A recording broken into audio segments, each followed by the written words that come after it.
United Site Services 70, about set to get underway here. Let's take a look at the starting lineup for this evening's event. On the pole position, winner last time out, Max Eagle Incorporated Toyota, Chase Kabri from Tampa, Florida. He'll line up alongside second generation Max Mclaughlin from Mooresville, North Carolina, and the Mohawk Northeast Toyota. Row 2, the number 21, the Chevy Accessories Chevrolet for Sam Mayer from Franklin, Wisconsin, alongside the number 15, Tanner Gray from New Mexico, the Gray Motorsports Valvoline Durst Toyota. Row number 3, Riley.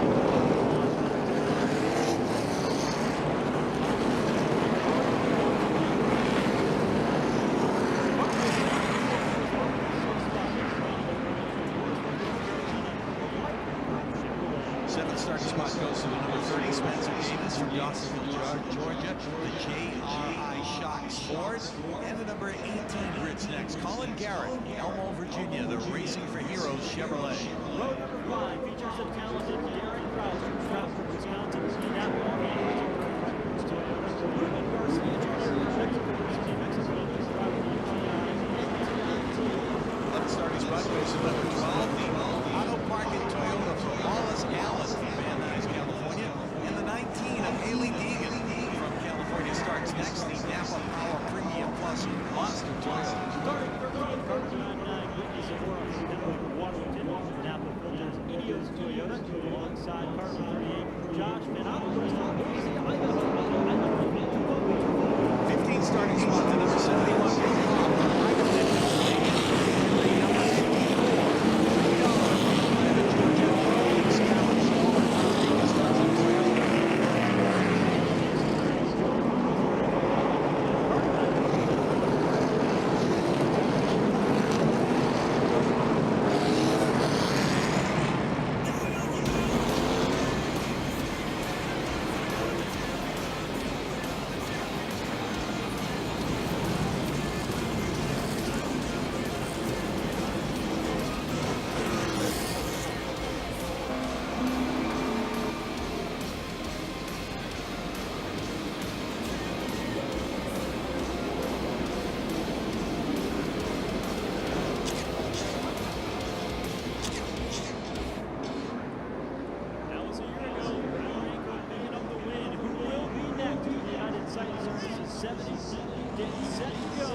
green flag is in the air. And the United States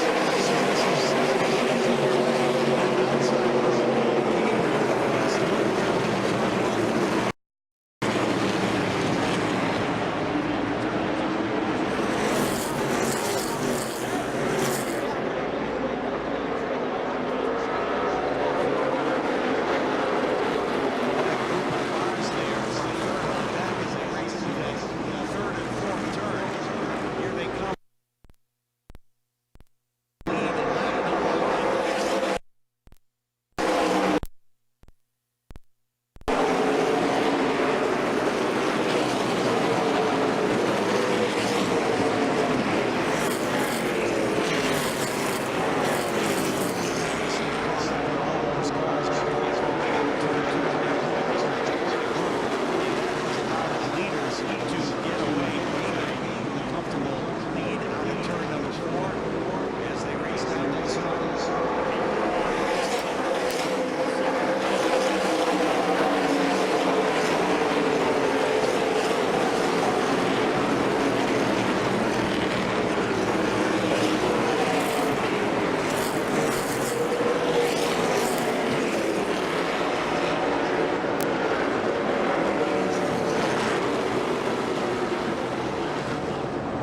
right up on the back bumper in that battle for the second spot.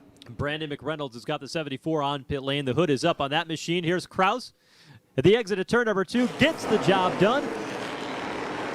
Pushes Tanner Gray back to the third spot, and Kraus continuing his charge to the front, but he's some 3 seconds behind the race leader, Chase Kabri. Yeah, Gray with a little bit of a wiggle that last time in the first and second turn, washed up the racetrack a little bit, and that opened it up for Derek Kraus as he just drove underneath and took the spot away. Kraus, very, very talented driver from Stratford, Wisconsin. Napa Auto Parts Curb Records Toyota.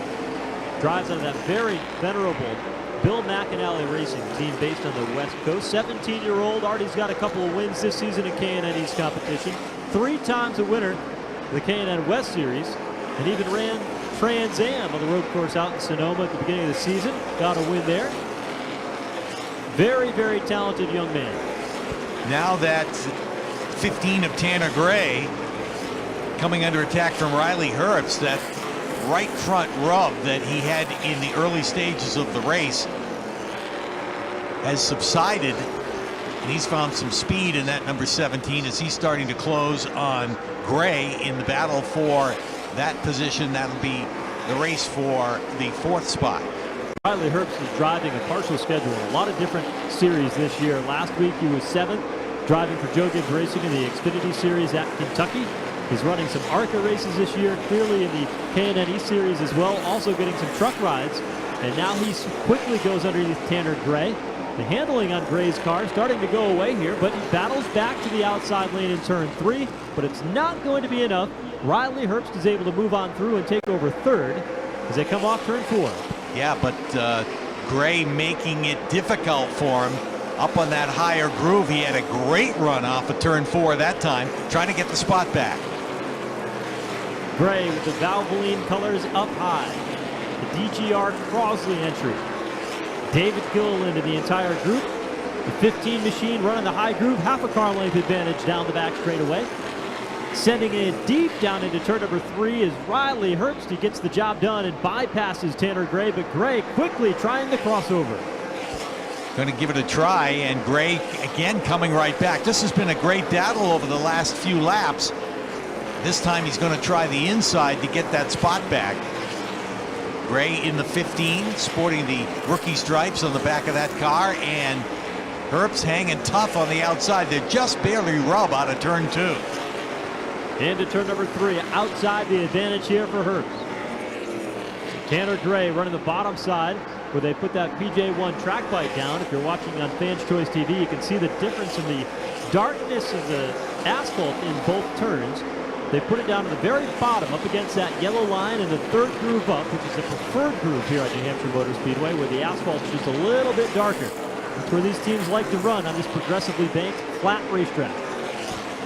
Well, Riley Herbst has cleared the 15 of Tanner Gray and starts to drive away. Gray, with his own handling problems, obviously has lost quite a few car lengths since that pass was made. He's struggling to keep that car straight through the turns. One driver that's not struggling is the 4 car for Chase Kabri. He's led all the 18 laps so far here tonight in the United Site Services 70. Car number 4, Max Eagle Incorporated Rev Racing entry out of Tampa, Florida is Kabri. Set the pole, dominating fashion. Remember, the driver who won this race a year ago was Tyler Ankrum. Ankrum a week ago went on and secured a playoff spot in the Gander Outdoor Truck Series by getting the win at Kentucky. So drivers that run well here in New Hampshire, run well in the K&N Series, are just one step away from making it to NASCAR's National 3, making races like this on a Cup Series weekend that much more important. Riley Herbst continues his charge into the front 3 as he is now closing on Derek Kraus. Herbst in that number 17 with a great run going. Next setting up for a battle for the 3rd spot. Max Mclaughlin, who started on the front row, got pushed out wide on the opening circuit, nearly collected the outside turn 2 safer barrier, has fallen back to 5th. There's no caution in this race scheduled by NASCAR. On occasion, the K&N Pro Series East Division will do that for a halfway break, but they're going to go a straight 70 here tonight unless an incident with debris out in the racetrack were to bring the caution flag out. And as we say, caution flag is out.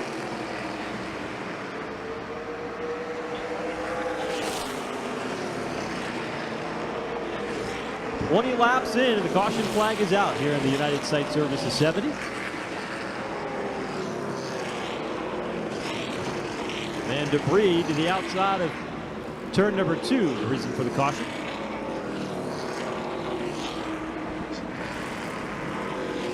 Just before that yellow came out, Riley Herbst had made a pretty quick pass on Kraus going into the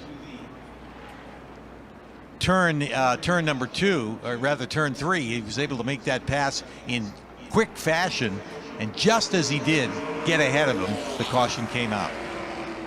So we had a pretty good long green flag run, 21 laps in, and even under that long run, Kraus was able to get by Tanner Gray and started to set sail to try to track down Chase Kabri, but the stopwatch said wasn't quicker. Kabri opened up a 4.9 second advantage over the 17 machine of Riley Herbst, Derek Kraus, and Tanner Gray. Max Mclaughlin, the top 5 in the early going. Spencer Davis running in 6th. Sam Mayer is 7th. The 18 of Colin Garrett runs in the 8th spot. Ruben Garcia is 9th, and 10th belongs to Haley Deegan.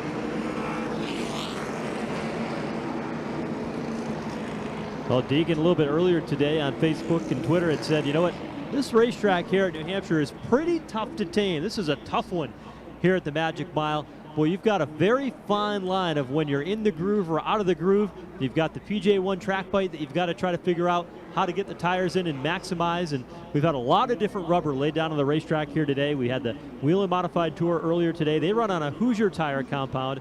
Then we had 200 laps in the Roxor 200 for the NASCAR Xfinity Series, putting a bunch of Goodyear rubber down. And now back with this tire compound for the K&N Pro Series East. So the racetrack today, very different than what these teams saw yesterday in practice midday in the afternoon and in their qualifying session toward the end of the day. About this time, just one night ago. Well, you can see that by the fact that the handling has gone away for some of these guys, even in the early stages, the way the positions have changed so much. Not the case, obviously, for Chase Kabri, who's been firmly in control, but we've got some cars on pit road electing to make some adjustments. And among them, Colin Garrett, the 18. Ruben Garcia Jr. is on pit lane. Drew Dollar on pit road. A chassis adjustment being made to the 19 car for Haley Deegan in her first trip here. Right side wedge adjustment. Boy, 2 cranks out of the left side of that machine. So a big adjustment for Haley Deegan to get that car a little bit more comfortable. They actually got the wrench stuck in the right rear window. They're trying to get it out so they can send her back out onto the racetrack. But the wrench that they used to make the chassis adjustment is stuck into the back of the 19 for Haley Deegan. Yeah, a little persuasion. Yeah, they got to put the mallet on it and knock it out of there, but that creates for a longer start than they had anticipated. She was running in the 11th position anyway. 13 cars are on the lead lap. The last car on the lead lap is a 99 of Brittany Zamora, teammate to the 19 of Haley Deegan, who makes back off the pit road.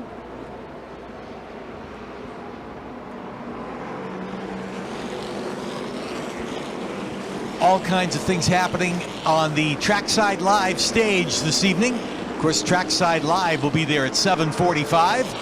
Be sure you get to see that program when it goes green, if you will, at 7:45 tonight. And then we got some great music on the stage immediately following.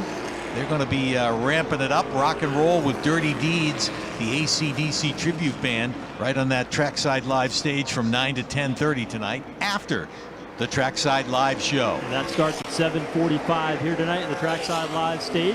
Local favorite will be there tonight. Ryan Preece will be down there. I know many of you are excited to see Ryan return back to his roots here at New Hampshire Motor Speedway in his rookie season in the Monster Energy NASCAR Cup Series. So he will be there right off the top, leading off the show at 7:45. Jose Castillo, the entire gang down there tonight. So when you finish up watching the United Site Services 70, head right out towards turns 1 and 2 and go ahead and watch and join at the Trackside Live stage. Green flag is in the air, and we're restarting here on lap 25 of the United Site Services 70. And Kabri gets the advantage down into turn 1 from that outside pole position, but now gets passed out of turn 2. Derek Kraus able to get around and take the lead. Kraus takes the lead and starts to walk away with it. 2 car lengths in hand already. The battle for third is side by side.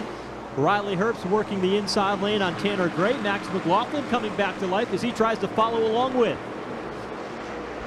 Kraus will lead that lap across the stripe for the first time. Kabri looking at the back of another race car. He'd been so far out in front before that caution flag, but Kraus able to get the jump at the green flag and will lead him down the backstretch. And Max McLaughlin up on the wheel in the 1 car, looking inside of Riley Herbst. The battle for the 3rd spot started in the 5th spot after this restart. He's already picked up 2 spots, looking for more. Yeah, keeping it down low out of the 4th turn. Got 3 cars all together, Hertz, McLaughlin, and Tanner Gray. And Gray right up to the back bumper of Riley Herbst. He sends him into the outside fence in turns 1 and 2. Herbst able to keep it going after rubbing the fence with the right rear of that car, but he's lost a lot of ground in that battle for the 3rd spot. Tanner Gray didn't learn that racing pro stock in the straight line variety. He's picked up this short track racing pretty quick. Up front, Derek Kraus has got a mirror full of Chase Kabri, who's on the move, looking bottom in turn 1. Kabri trying to get back to the lead. Takes the low side through 1 and 2 and gets that lead back as they head down the backstretch, and already picks up a couple of lengths on Kraus. Boy, Kabri looks good here tonight, doesn't he? Not too many times drivers have been able to make quick work of Derek Kraus this season. Caution is out. 28 laps in. Our second of the day in the 71 machine, Bill Hoff of Ivyland, Pennsylvania, right here on the front straightaway. Inside the Geico restart zone, has gone around and backed it into the outside safer barrier. Yeah, he's wadded up the left rear of that number 71, so we're under caution for the 2nd time. Boy, Huff really shortened up that 71 that time off turn number 4. So caution flag is out. Safety services crew on the scene to attend to the 71 machine for Bill Hoff. This K&N Pro Series East has produced some of the best drivers in NASCAR competition today. And you look back over the years, you see some of the top names in NASCAR. Back in 2007, the series champion, none other than the defending Monster Energy NASCAR Cup Series champion, Joey Logano. Out of Middletown, Connecticut, Ryan Truex, who we saw put in a top 10 effort a moment ago in the Roxor 200. He won the title back in 2010. Kyle Larson came through this series. He's a champion in the K&N Pro Series East. Ben Rhodes also in the mix. William Byron, Justin Haley, Harrison Burton, all household names now in NASCAR, became champions in the K&N Pro Series East on their way to the National Series. Technically the 74th race for this division here at the Magic Mile, going all the way back to the early stages of this K&N Pro Series East. When you go back to the very opening event here at New Hampshire Motor Speedway back to 1990. But you look at some of the names, as you were just saying about champions, well, wins here at the Magic Mile. Ryan Truex went back-to-back in 2010. Kyle Larson, a winner in 2012. Cole Custer, who we saw in the Xfinity Series just a little while ago, the winner in 2013. William Byron, of course, now in the Cup Series, the winner in 2015. Corey LaJoie the next year. Todd Gilliland, Tyler Ankrum, as you mentioned, a year ago here at New Hampshire. So some of the big names have gone to the victory lane stage here in the NASCAR K&N Pro Series. Pit road open once again. Riley Herbst has got a beaten and battered number 17. He's now on the right side, work on that machine being done. It's been a tough day for Riley Herbst. More adjustments being made for Haley Deegan. Let's see if they can get that wedge wrench out of the car this time. Lawless Allen on pit road in that blue and yellow number 12. He departs. More adjustments being made for the 99 car of Brittany Zamora as well. They put about 2 rounds of wedge into that 99 car for Zamora. So other than the 16 of Derek Kraus, these Bill McAnally Toyotas have struggled here for Hailie Deegan and Brittany Zamora as they both make their first appearance at the Magic Mile.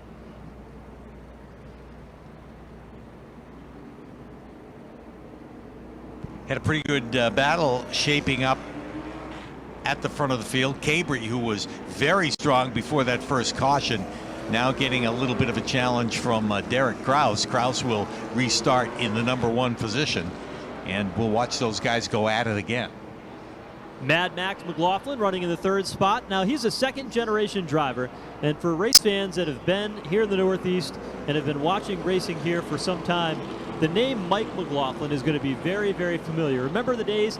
Mike Magic Shoes Mclaughlin. He was a fan favorite in this part of the country, won the NASCAR Modified Championship back in 1988, national championship there, and a Dirt Hall of Fame driver.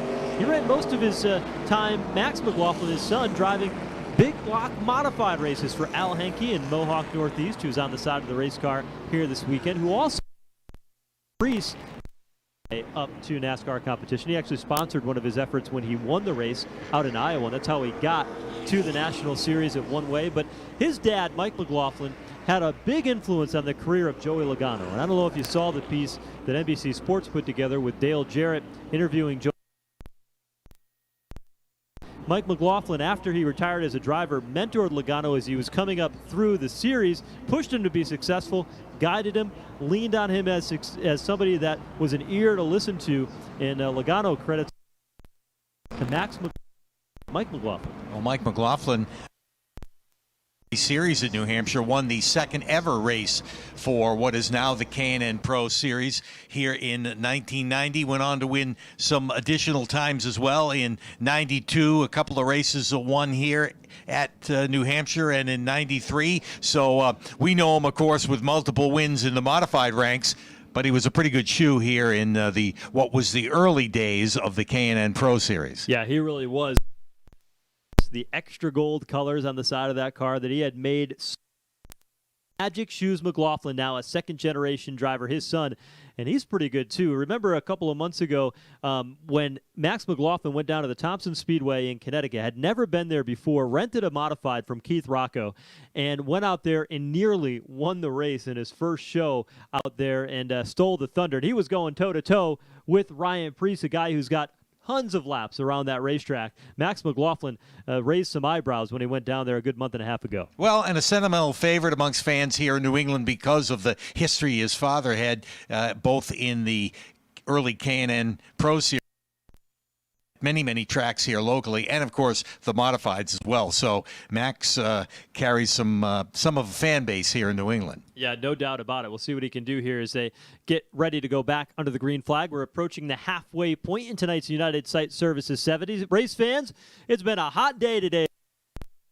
Stick it around to stay with us to the very end, wrapping up our triple header of NASCAR competition here at the Magic Mile. Tomorrow, the big dance, the Foxwood Resort Casino, 301 for the Monster Energy NASCAR Cup Series. Brad Keselowski on the pole position, a former race winner here at the Magic Mile, hoping to be able to do it again. Team Penske has had some really strong runs here at this racetrack over the years. We get going on the Trackside Live stage tomorrow at 12 o'clock with the pre-race concert, and then driver introductions here tomorrow afternoon, kicking off at 2:30. So be sure to be here and get here early and enjoy everything that race day in New Hampshire has to offer. It's certainly going to be a good one.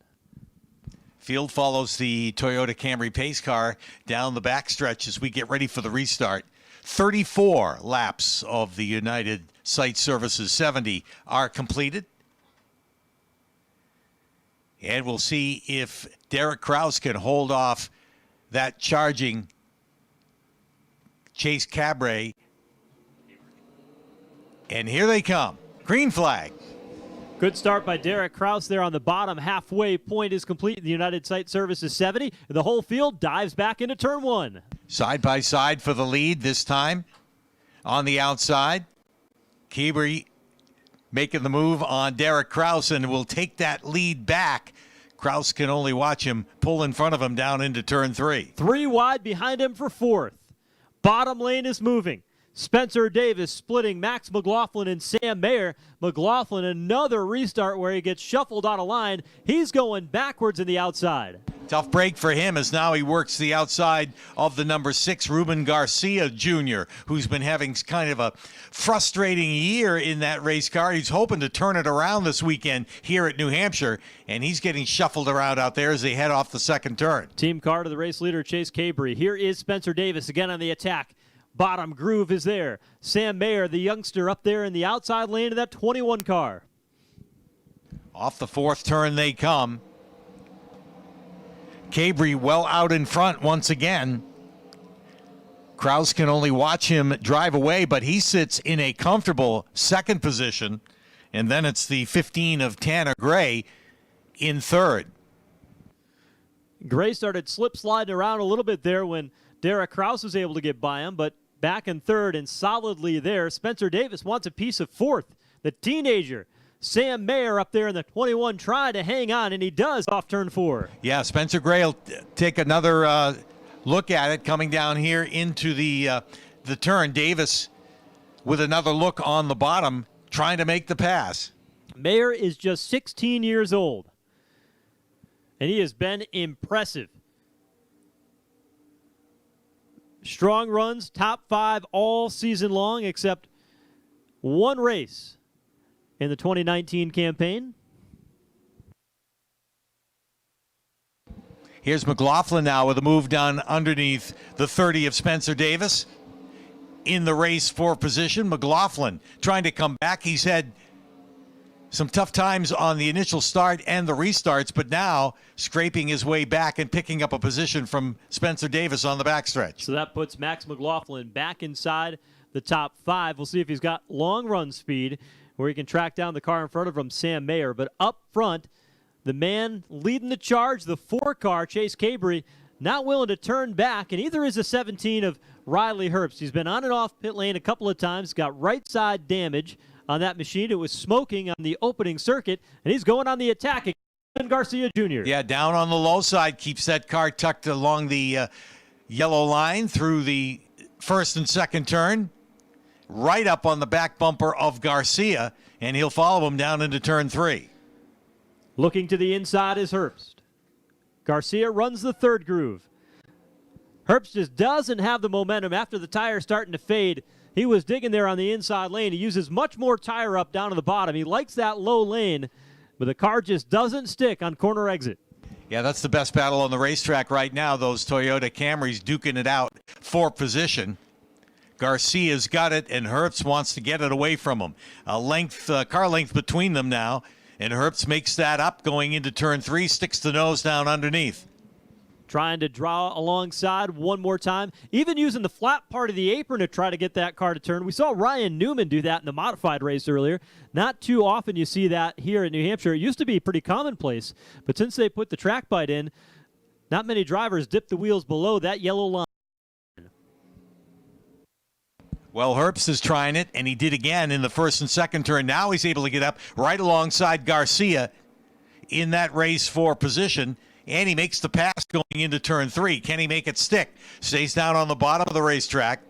Garcia comes right back on the back bumper out of turn number 4. Garcia trying to get back on the inside and take the position back. And he drives deep into turn 1, but not deep enough. Herbst is able to hold on. Now Garcia gives him the business off turn number 2 and drives right alongside to the inside. Yeah, they both get a little loose there after the bang they did in the first and second turn, and it's going to be just about 3 wide going into turn number 3. Drew Dollar in the middle of that, black and silver number 54, trying to make it a 3-car battle for the 7th spot.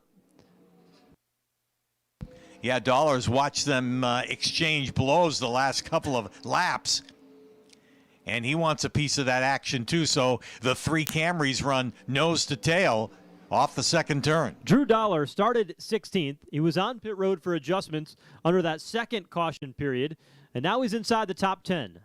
So a decent recovery for Drew Dollar. Here's Sam Mayer on the charge. Mayer is always good at the end of these races. For a young driver, he's very good at conserving equipment. He's got right front damage on the bumper just in front of the right front wheel. He's going on the attack against inside as those 2 rookies duke it out on the backstretch. And he'll follow Gray down into turn 3. Gray holding a steady wheel in the third groove. Mayer dipping the wheel below the left line. It's a little bit easier to do, to go under the yellow line coming off turn number 4. Off turn number 2, the safer barrier juts out just a little bit there because of where the tunnel goes under the racetrack in turn 2. So you'll notice a lot of drivers run a little bit higher on exit. You see Mayer right there is where that tunnel comes across the racetrack. And when you see him do that, you can see the yellow line really used up there in the fourth turn. It's darker than just about any other place on the racetrack. You can tell by the number of cars that go down there and try to use the bottom to make the pass. And it's a narrow margin of error when you're trying to make that move off that turn. Turn number 2, the racetrack seems to close up very, very quickly, but Mayer's going to try to make the move work before he even gets there. To the inside lane, he's got a slight edge, but Gray up the outside lane of the racetrack, stays tough in the high groove. Yeah, that's a great battle down the backstretch into turn 3. Gray by a nose, right in the middle of the turn, but now the 21 solidly staying right with him. But nope, Gray's able to make the pass once again as they go across the stripe. It used to be that they called him Teenage Tanner Gray, but he's out of the teens now, and the teenager is given a run for his money in the form of Sam Mayer in the bottom of that 21 car. GMS Racing entry. 2 rookies going at it here on the back straightaway. This is a battle for third. Yeah, Mayer has cooled it off for just a moment and has decided to pull up behind him and run that one groove up. And as he does, he sees a challenge coming from Max Mclaughlin now. Mclaughlin trying to get into the mix in that battle for position. Boy, McLaughlin's had such a fast race car today. If it wasn't for the restarts, he'd be challenging right inside the top 3. Mayer cuts the nose across McLaughlin. McLaughlin wasn't quite to the inside. Single file for the moment, but Mayer another strong run of the back straightaway trying to rope in Tanner Gray. Yeah, he lets the car go up one groove and then dives down to the bottom out of turn 4. Once again, below the yellow line to try and make the pass. This time they make contact out of turn 4. They keep it straight, both cars. And Mayer this time will lead by a nose down into turn 1. Mayer's really up on the wheel. Tanner Gray not going to take kindly to that, though, as he now moves to the inside with a crossover move in the back straightaway. The 15 is Gray, 21 for Mayer. Classic racing down into turn number 3. Gray on the inside, Mayer on the outside, and McLaughlin trying to get into that mix as well. And we know he's not afraid to take it 3 wide. He's done it a handful of times today. Gray got a little allows Sam Mayer to get away, and here comes McLaughlin to the bottom. Yeah, while all that battle's going on, McLaughlin has sized it up and decided he'll use the bottom of the racetrack to try and get along Gray as they race down the backstretch. There you see the gap between McLaughlin and Gray. Deep to the bottom goes McLaughlin. Gray with momentum in the high lane. McLaughlin gets loose, hangs onto it, keeps his foot in it, and they're side by side. Yeah, he was kind of dirt tracking it there out of turn 4, able to keep the car under control, enough so that he can stay right underneath Gray, and will try it again here in the first and second turn. Can he clear him at the exit of turn number 2? No, he can't. Gray with a wheel out in front. Off the end of the back straightaway, here comes McLaughlin. Will he try to slide up in front? He sticks it to the bottom, but Gray is coming up top. Yeah, he stays down there, and Gray with the momentum, able to come right back on the outside. Another great battle. Gray has been involved in battles like this since the restart, and he's had his hands full. First with Sam Mayer, now with Max McLaughlin. The best battle on the racetrack. Meanwhile, up front, lap traffic is being worked through. Chase Kabri gets through. Derek Kraus still a 2.6 second advantage for Chase Kabri here over the second place. Drew Derek Kraus in the 16. Sam Mayer in this battle with Tanner Gray, 6.2 seconds in third, back behind the race leader. McLaughlin has cleared Tanner Gray and solidly now into the 4th spot. Gray rounds out the top 5. Chase Kabri, who last time out at the start of the day started at the back of the field in Memphis, didn't think it was his day. At the end of it, he was holding the trophy.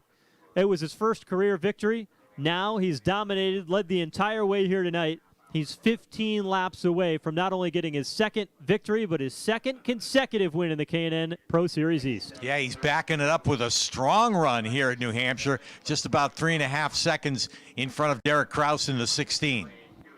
Hailie Deegan, she's back running 11th. Was not able to crack the top 10 so far here today. Lawless Allen in that 12 car. Directly behind, both cars were on and off pit road a handful of times for adjustments here today. And Deegan was never quite able to figure out this New Hampshire Motor Speedway. Admitted that earlier in the weekend. Said, boy, this is a tough racetrack to figure out how to get around. It's run a clean race. Just hasn't had the speed that they were hoping to have coming into the weekend.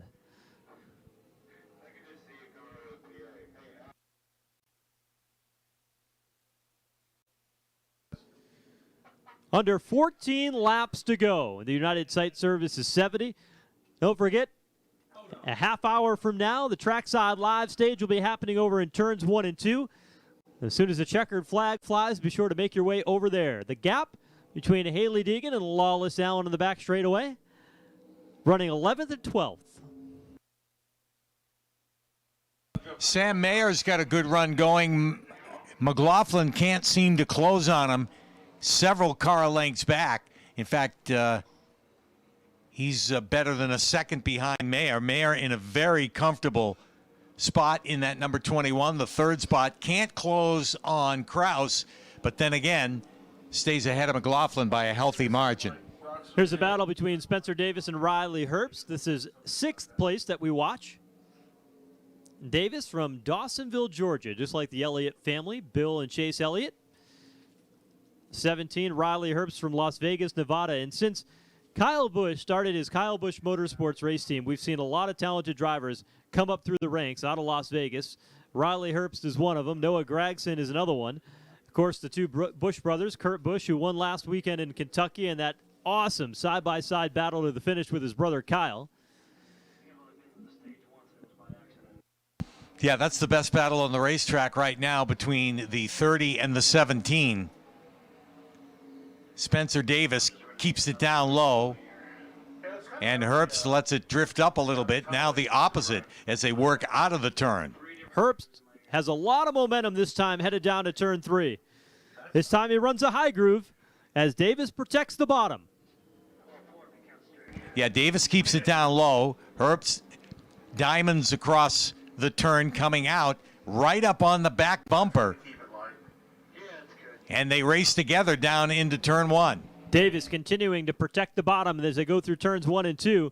And now here comes Riley Herbst. He goes all the way down on the flat, right up to the back bumper of Spencer Davis. That's a line that we don't see run very often here at New Hampshire. And he knows that with only 10 laps to go, he's got to make the move. This time he slips up a little bit getting into turn 3 and gives up a couple of car lengths to Davis. He was right up on the back bumper, and he's trying to make up that distance right now. Herbst diamonding the corner, running up there in that third groove in turns 1 and 2. We'll see if he does it again this time. Way up high, crosses over all the way down onto the flat to try to get that car to turn, and he gains momentum again as they head off turn 2 and head down the back. Yeah, he'd like to make up that deficit that was created when he got a little bit loose the last lap around. Still about a car length between them as he continues to close in, work the bottom of the racetrack halfway through the turn.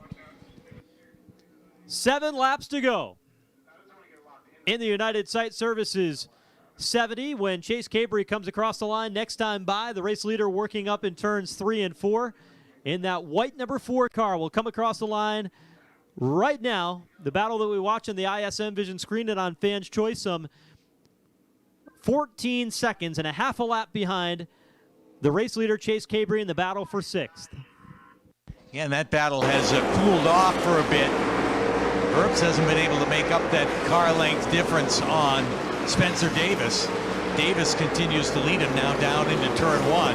Herbst trying the outside line, and again, the diamond in the corner brings it right down below the yellow line, but just can't seem to close on him. At one point, he was right up on the back bumper, and he's given that up.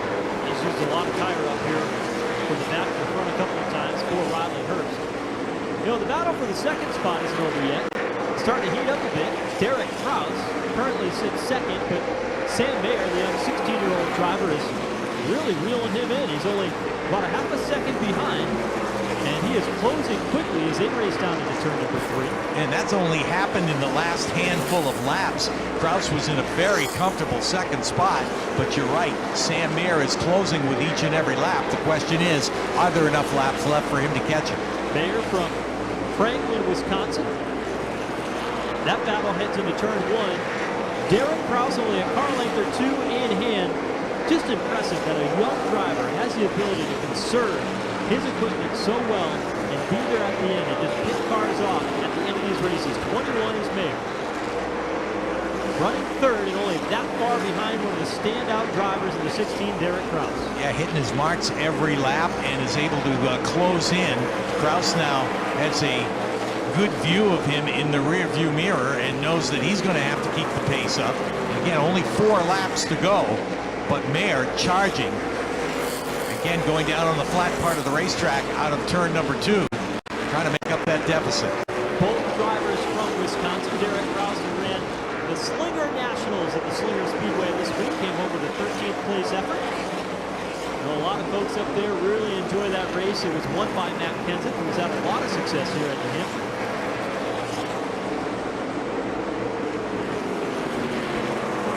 Yeah, and Mayer's got about a length and a half that he's got to close here to get up and actually work on Kraus. Time is against him, however, as we only have 3 laps to go. Chase Kabri, the race leader, coming up off turn number 4 is trouble for Ruben Garcia Jr. in the 6 car. Brings that car down pit lane, dropping him out of a top 10 run. Crew will look around to the right side, but his teammate is making his way on the back straightaway for Chase Kabri. Off turn number 2 with a lap and a half to go, trying to win his 2nd consecutive race of the K&N Pro Series. Yeah, he sails it down into turn 3. Large and in charge, he can put that car wherever he wants because he's got that big 5-second deficit out in front. He will see the white flag this time and just one more lap around. When it rains, it pours. Chase Kabri has dug and dug and dug to get that first win. He's been on tour for many years in the K&N Pro Series East. Now knocking on the door, going 2 straight. He's on the back straightaway for the final time, headed for turn 3. Yeah, Chase Kabri in that number 4. Guides it down low this time between the 3rd and 4th turn, and when he comes down the straightaway, he'll see the checkered flag in the air, and he will win the United Site Services 70, and he'll win it by just about 5 seconds. Look at this battle that we've been following. Wow, Sam Mayer did make up a whole lot of racetrack in that last lap and finally caught Derek Kraus. They banged out of turn 4. What a finish, but he was able to get ahead of him at the line. Sam Mayer getting the job done, the whole right side of that machine all torn up as he and Derek Kraus, a pair of Wisconsin drivers, going at it. Reminded me of that Ricky Craven Kurt Busch battle across the checkered flag back at Darlington in the Cup days. But that was a battle for second. The man who won today, Chase Kabri from Tampa, Florida, making his way up off turn number 4. Rev Racing, Max Siegel, the entire team getting another victory here. Back-to-back wins. Give it up, race fans. Your winner tonight, the United Site Services 70. It's Chase Kabri.